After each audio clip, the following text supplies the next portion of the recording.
namanya.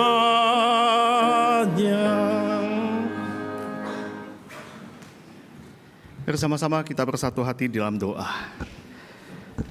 Terima kasih Tuhan kalau kami boleh bersama-sama di hari Minggu ini berbakti, memuji, menyembah kepada Tuhan. Kami boleh memenuhi undangan Tuhan menjadi satu sukacita kami menghampiri hadirat-Mu. Dan sebentar lagi kami akan mendengarkan firman Tuhan. Kiranya Engkau sendiri yang boleh berbicara kepada setiap kami. Berfirmanlah kepada kami ya Tuhan, kami siap untuk mendengarkan firman-Mu. Di dalam nama Tuhan Yesus, kami berdoa dan mengucap syukur. Amin. Shalom, selamat pagi Bapak Ibu Saudara sekalian. Senang sekali jikalau pada hari ini kita boleh bersama-sama datang berbakti, memuji, menyembah kepada Tuhan. Dan hari ini merupakan satu hari di mana kita boleh memperingati atau kita boleh merayakan tentang Advent. Advent yang pertama, tadi kita boleh bersama-sama disaksikan untuk lilin yang dinyalakan. Advent adalah sebuah masa, menjadi satu masa sukacita buat kita sebagai orang yang percaya. Advent adalah satu arti yang mengandung arti atau makna kedatangan, kehadiran, the coming, masa persiapan, masa penantian kita akan kehadiran Kristus. Namun saat ini seringkali masa Advent adalah satu masa yang kita salah artikan. Di mana masa Advent itu adalah di mana kita boleh bersukacita, kita boleh mendekor dengan dekorasi yang begitu luar biasa indahnya dan cantik. Kita boleh menghias akan pohon Natal yang indah. Mungkin di rumah-rumah kita pun juga kita sudah menghias dekorasi yang begitu cantik karena kita merayakan Natal. Tidak ada yang salah dengan hal itu. Tetapi sesungguhnya ketika kita memperingati akan Advent, khususnya hari ini adalah Advent yang pertama, apakah kita sungguh-sungguh melihat satu makna yang lebih dalam lagi? Karena Advent yang sesungguhnya apa yang dikatakan oleh Alkitab bukan di dalam masa yang penuh dengan sukacita, bukan masa yang penuh dengan sorak-sorai dan puji-pujian yang indah, tetapi masa Advent yang dikatakan oleh Alkitab itu adalah satu masa yang penuh dengan kehancuran. Satu masa di mana tidak ada pengharapan. Maka disitulah kita boleh belajar untuk merenungkan. Mulai dari minggu ini dan minggu-minggu ke depan. Kita sama-sama menata hati kita. Mempersiapkan diri kita untuk mendapatkan sebuah makna yang dalam. Apa itu Advent? Mari sama-sama kita boleh membuka firman Tuhan. Di dalam Yeremia pasal 33. Yeremia pasal 33 ayat 14 sampai yang ke-16. Nah, ketika kita ingin membaca di dalam Yeremia pasal 33, maka ini adalah sebuah rangkaian yang utuh yang sebenarnya tidak bisa kita lepaskan di dalam pasal 30, 31, 32 dan 33. Jadi Bapak Ibu boleh membacanya di rumah di dalam seluruh rangkaian pasal 30 sampai pasal 33. Tetapi hari ini kita akan fokus di dalam Yeremia pasal 33 ayat yang ke-14 sampai ayatnya yang ke-16. Demikian firman Tuhan. Sesungguhnya waktunya akan datang. Demikianlah firman Tuhan, bahwa aku akan menepati janji indah yang telah kukatakan kepada kaum Israel dan kaum Yehuda. Pada masa itu dan pada waktu itu, aku akan menumbuhkan tunas keadilan bagi Daud. Ia akan melaksanakan keadilan dan kebenaran di negeri. Pada masa itu, Yehuda akan diselamatkan dan Yerusalem akan hidup tentram. Dengan inilah orang menamainya Tuhan keadilan kita. Bapak Ibu Saudara-saudara ini dikasihi oleh Tuhan, ketika Nabi Yeremia menuliskan bagian ini di dalam pasal yang 30 sampai pasal 33, Israel sesungguhnya sedang berada di dalam titik yang paling kelam, paling hancur, paling dalam sejarahnya itu adalah sesuatu yang paling buruk. Maka Yeremia di dalam tulisannya dia memperlihatkan bahwa bangsa Israel adalah bangsa yang sedang terpuruk, yang sedang hancur. Tanahnya dijarah, mereka dijajah oleh Babel, mereka akan dibuang ke sana, dan mereka adalah orang-orang yang tidak mempunyai sebuah identitas lagi. Masa depan mereka adalah masa depan yang tidak punya harapan lagi. Tetapi justru di tengah-tengah kehancuran itulah, ketika mereka merasa tidak punya harapan itulah, maka Tuhan berbicara di tengah-tengah tanah yang runtuh itu. Dan di situ Tuhan mengatakan, sesungguhnya waktunya akan datang. Nah, perkataan ini bukan hanya sekedar sebuah perkataan puitis dari Tuhan, tetapi ini adalah suara Tuhan yang Tuhan sampaikan kepada Nabi Yeremia, bahwa ini adalah satu janji penghiburan bahwa sesungguhnya waktu itu akan datang. Yeremia menjadi sebuah teks ketika kita membaca nanti di dalam seluruh kitab Yeremia. Ini boleh dikatakan para penafsir, ini adalah sebuah bagian daripada buku penghiburan. Buku penghiburan. Dan bagian ini di dalam ayat yang ke-14 sampai yang ke-16 merupakan sebuah klimaks, puncak daripada janji Tuhan kepada bangsa Israel, bahwa Tuhan tidak meninggalkan mereka. Tuhan hanya mengatakan, sesungguhnya waktunya itu akan datang. Waktu yang bagaimanakah yang akan datang itu? Siapakah yang akan datang? Mereka sedang menanti-nantikan seorang yang akan memimpin bangsa mereka, atau yang memulihkan harapan mereka, masa depan mereka, identitas mereka sebagai bangsa yang dipilih oleh Tuhan. Maka pada bagian ini setidaknya ada 3 bagian yang bisa kita pelajari bersama-sama. Yaitu yang pertama, bahwa ketika mereka sedang menunggu dan menanti bahwa sesungguhnya waktunya akan datang itu, maka raja yang akan datang itu, dia adalah raja yang akan menepati janjinya. Dia adalah raja yang tidak hanya ngomong doang, bukan. Tetapi dia adalah raja yang tahu persis kapan dia akan datang. Dan kedatangannya itu tepat pada waktunya. Israel sedang di dalam masa-masa yang sulit. Bahkan kita boleh memperhatikan akan hal ini, bahwa sesungguhnya apa yang dikatakan oleh Tuhan, sesungguhnya waktunya akan datang. Ini adalah sebuah deklarasi atau proklamasi ilahi. Israel tidak punya alasan untuk berharap pada situasi pada masa itu. Tidak ada kota, tidak ada tanah, tidak ada raja, tidak ada masa depan. Tetapi mereka bisa berharap kepada Allah yang berbicara kepada mereka, bahwa raja yang akan datang itu akan menepati janjinya. Bapak Ibu Saudara yang dikasihi oleh Tuhan, ketika kita sedang bergumul, ketika kita sedang mengharapkan sesuatu, ketika kita mungkin menemukan jalan buntu di dalam kehidupan kita, pergumulan kita, apakah yang sedang kita nantikan? Apakah yang sedang kita rindukan ketika kita sedang bergumul akan hal itu? Mungkin kita akan menantikan bahwa ada sesuatu yang sesuai dengan harapan dan doa kita. Demikian juga dengan bangsa Israel dan Yehuda. Ketika mereka sudah berada di dalam titik nadir yang paling dalam, mereka tidak bisa berbuat apa-apa. Mereka sedang menantikan akan janji Tuhan ini. Keadaan mereka adalah keadaan yang tidak baik-baik saja. Tetapi janji Tuhan itulah, Dia akan datang tepat pada waktunya.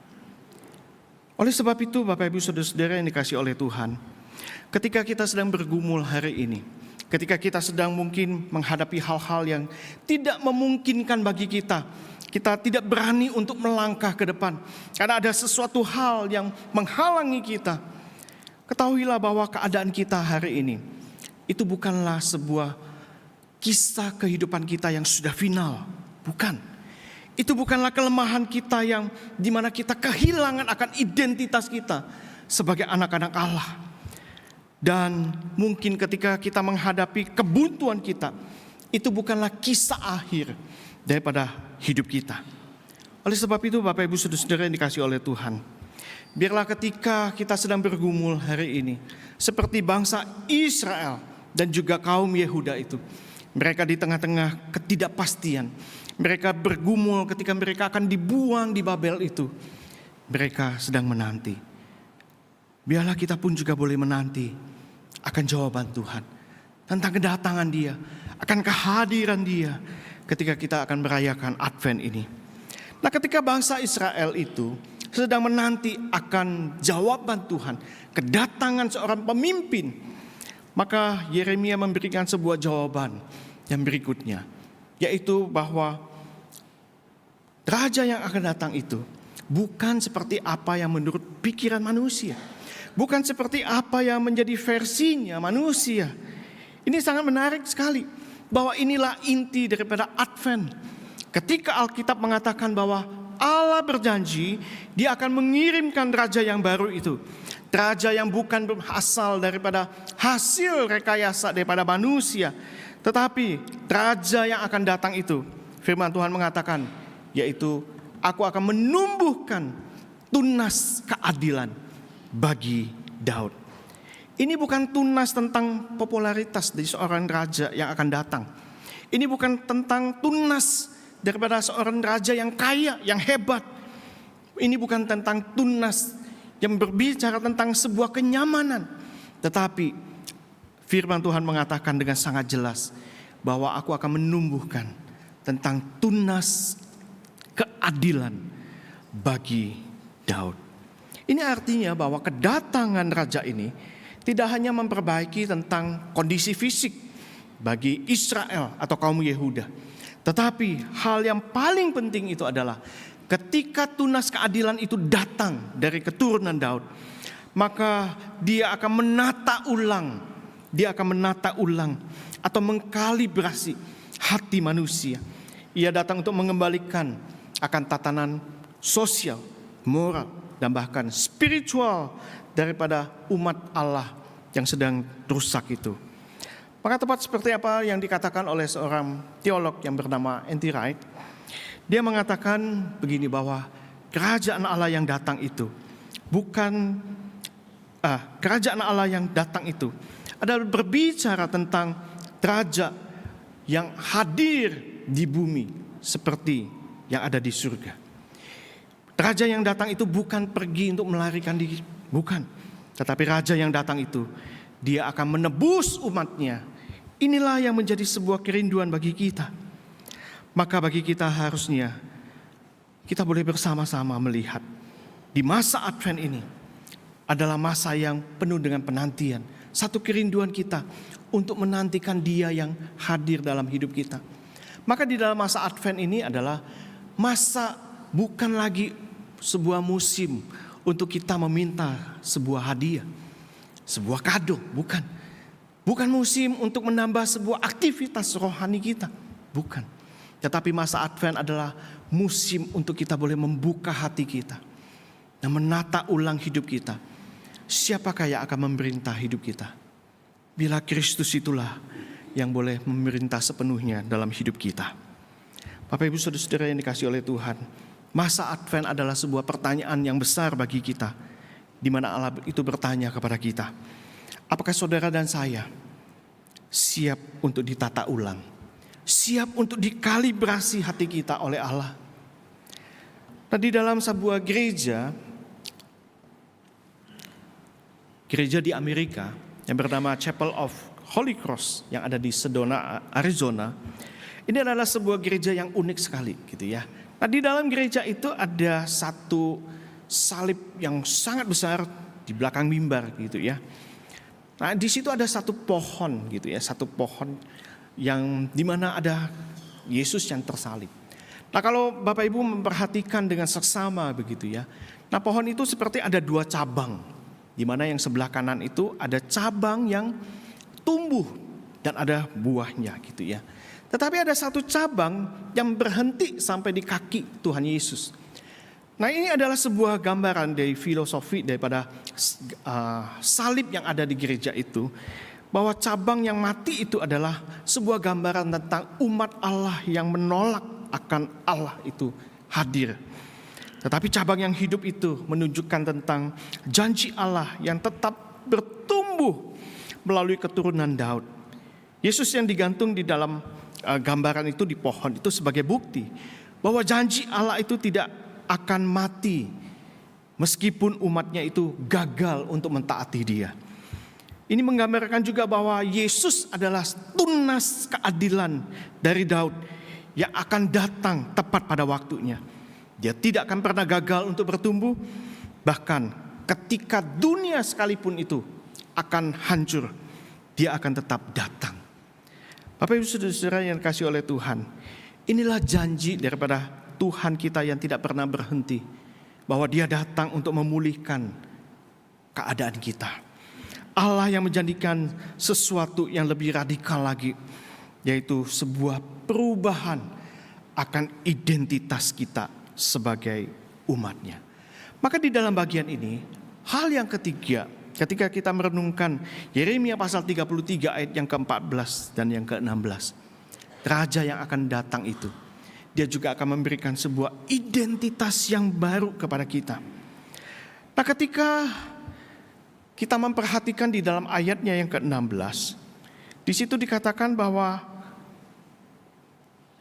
kota Yerusalem itu akan dinamakan sebuah nama yang baru. Tuhan penyelamat kita di dalam terjemahan bahasa Indonesia masa kini, atau di dalam terjemahan bahasa kita atau Alkitab yang biasa kita pakai adalah Tuhan keadilan kita. Nama yang baru di dalam bagian Alkitab, maka itu adalah sebuah, bukan hanya mengganti sebuah nama saja, tetapi mengandung sebuah makna atau sebuah identitas yang baru. Kita misalnya Yakub itu adalah diganti namanya menjadi Israel. Ada satu identitas baru di mana Yakub menjadi Israel. Kemudian Abram menjadi Abraham. Simon menjadi Petrus. Saulus menjadi Paulus. Ada ketika pergantian nama itu, ada sebuah identitas baru yang ditempatkan kepada pribadi itu. Nah, demikian juga dengan Yerusalem. Ketika Tuhan mengatakan bahwa kota Yerusalem itu akan mendapatkan sebuah nama yang baru, sebuah identitas yang baru, bahwa Tuhan itu penyelamat kita.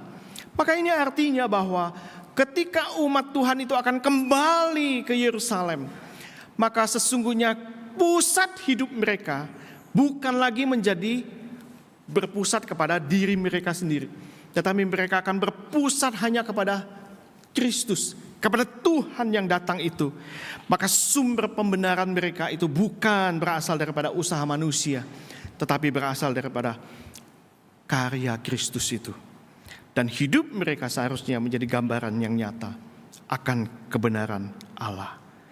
Bapak Ibu Saudara yang dikasihi oleh Tuhan, bagaimana dengan kita hari ini? Bagaimana dengan gereja hari ini?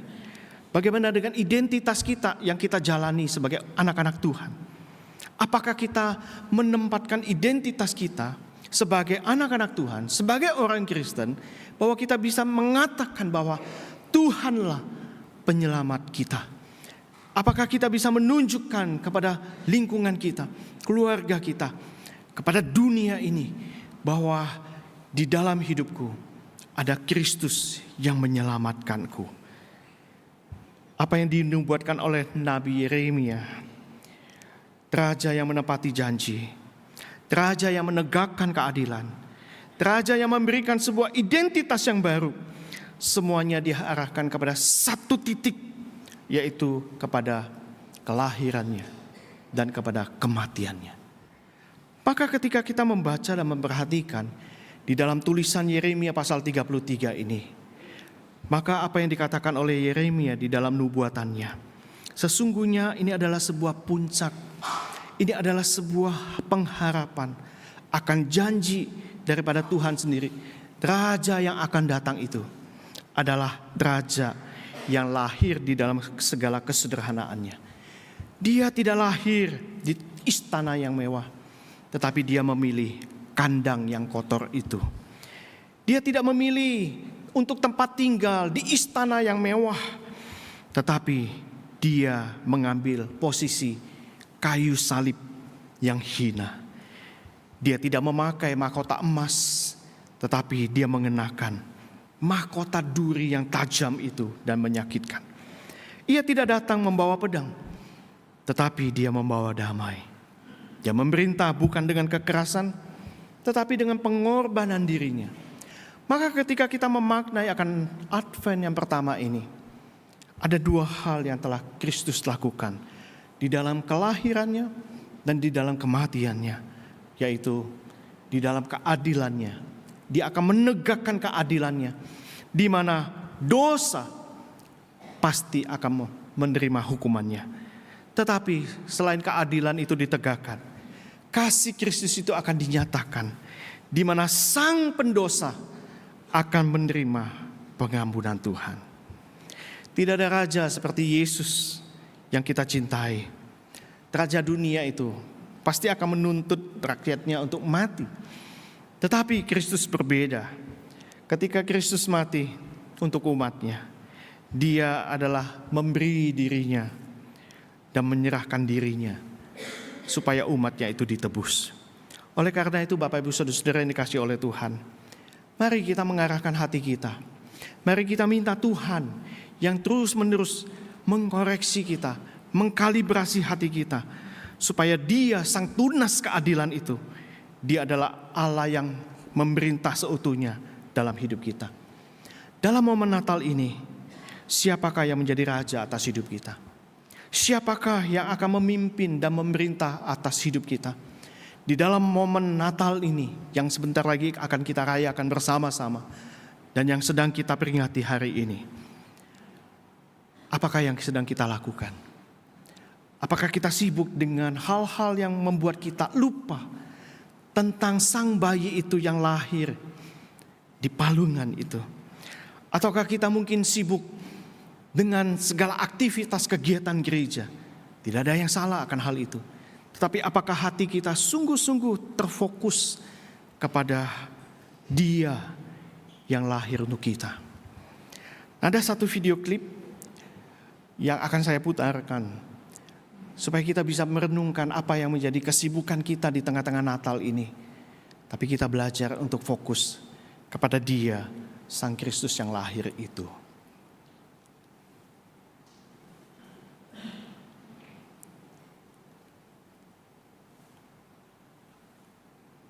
Boleh di-play? Jingle bells, jingle all the way. So the mortgage company called again. What'd you tell him? I told them that you're still looking. You just can't afford it. Yeah, well, look at I her don't know broken what if to she doesn't do get it. until we get some money. There's just not going to be any gifts. Okay, so I said that we don't. Okay, what color did you want? Green. Green. Yeah. Well, surely we're not going to afford clothes just because we're 2 payments behind. No, I was looking in the checkbook. Grab it. We don't have it. Hey, no, I need this. No, you don't want It's going to have to be way more simple this year. Since we can't get the snowboard No, and the phone, listen. we have to I get know the one that's more my point. That is my what? I'm putting the cell phone Look, down. no.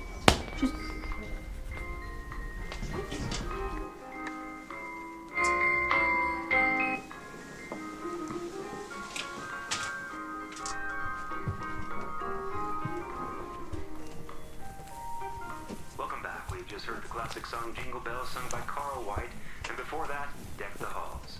Speaking of decking your halls this season, get 25% off Christmas decorations and summer deliveries this Saturday only at Stone's. Your home is your You're listening to non-stop Christmas music on KURW 100.2 FM. Silent Night is next.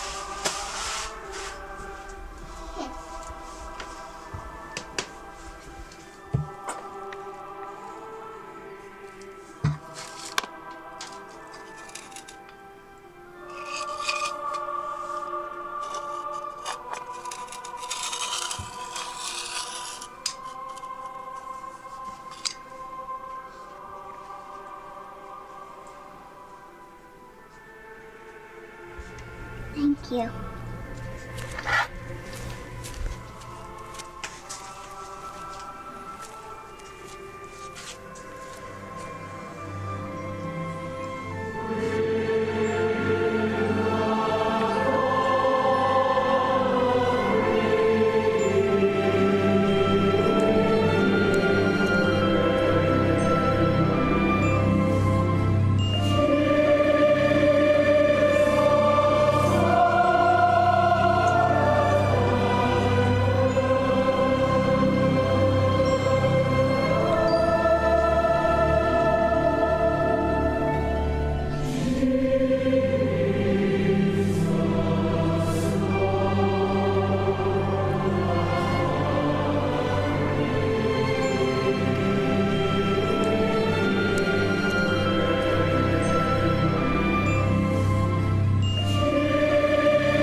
Masa Advent adalah masa yang kita nantikan dan kita rindukan. Apakah kita seperti si anak kecil ini? Mungkin orang-orang seperti kita, orang dewasa, di tengah-tengah kesibukan kita melupakan satu hal yang paling penting, bahwa Dia adalah Raja yang akan datang itu. Apakah kita sungguh-sungguh menyiapkan hati kita untuk menyambut akan kedatangannya? Apakah kita hanya menunggu ketika kita merasa layak baru Tuhan datang menghampiri kita? Tidak, Bapak Ibu Saudara sekalian. Tuhan tidak menunggu tentang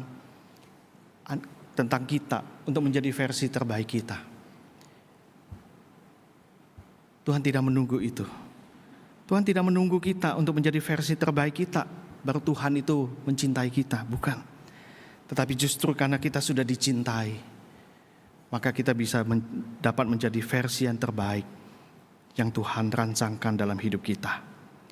Biarlah di dalam momen Natal ini kita boleh sekali lagi belajar bahwa Ia sudah datang di dalam sejarah hidup kita. Dia sudah memerintah hari ini, dan Dia akan memerintah pada masa yang akan datang, dan Dia akan datang kembali di dalam kemuliaannya. Inilah Advent, inilah pengharapan kita, inilah the coming King. Kiranya firman Tuhan sekali lagi pada hari ini boleh menata ulang hati kita, memperbaharui pengharapan kita, dan meneguhkan akan identitas kita sebagai umat Allah yang hidup di bawah pemerintahan Sang Tunas Daud itu. Amin. Mari kita berdoa.